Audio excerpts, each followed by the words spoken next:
Hi, this here is the global economy. Recently, as you might have noticed, we've been going through a rough economic crisis. Developing countries have experienced diminished trade and an increase in prices and interest rates. Unfortunately, this affects developed countries too.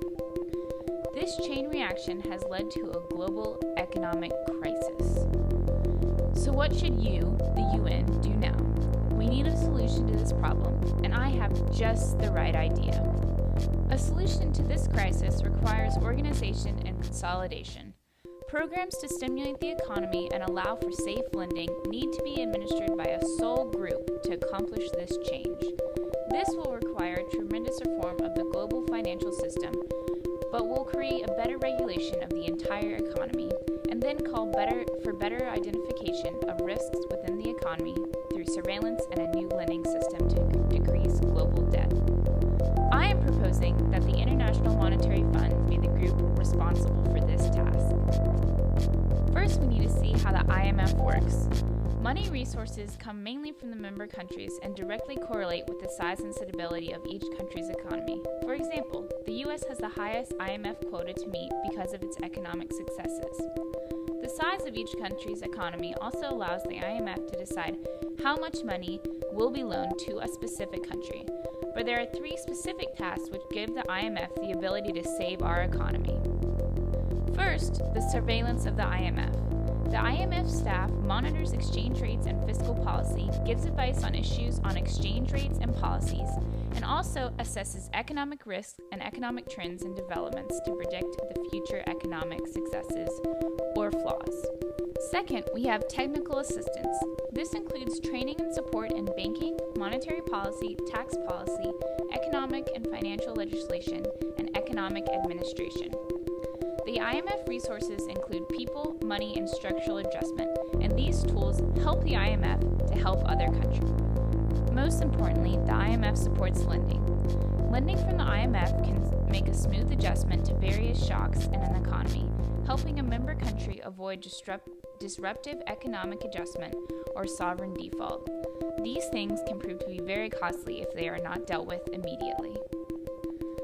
Lending programs from the IMF can also help unlock other financing and act as catalysts for other lenders. This is because the program can serve as a signal that a country has adopted sound policies, reinforcing policy and credibility and increasing investors' confidence. Finally, the IMF can prevent crisis by providing loans for countries before they go into extreme. In this way, the IMF has been able to give aid to countries in need. It has been reported that in the first 2 decades of the IMF's existence, more than half of its lending went to industrial countries. But since the late 1970s, these countries have been able to meet their financing needs in the capital markets. The strong structure of the IMF gives it the ability to collaborate with countries and create new policies that will rebuild and rejuvenate the economy. The effectiveness of the IMF has been proved with many success stories, such as that of Pakistan.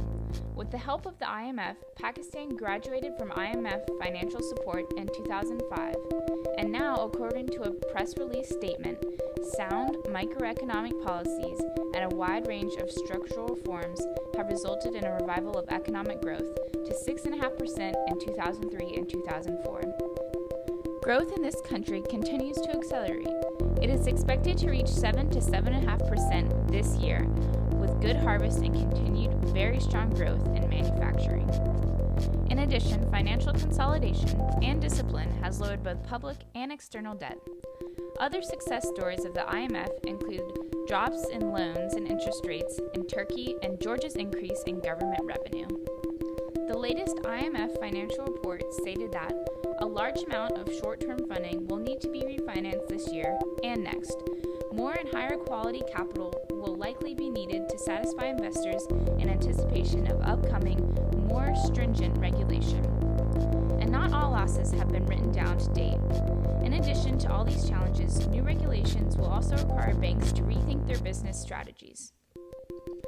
Given all this information, it is clear to see that the IMF is the only global organization that has the full resources and capabilities to aid countries in this way. By backing the IMF, the UN will strengthen the support the fund is currently providing to failing economies, thus encouraging the stabilization of multiple economies that feed into our global economy. The UN should support the increased power of the IMF. This group is made up of 186 countries and gives a good representation of our global economy. By giving the IMF more power and resources, the fund will now have the ability to stabilize the economy and create safeguards and regulations that will protect the economy in the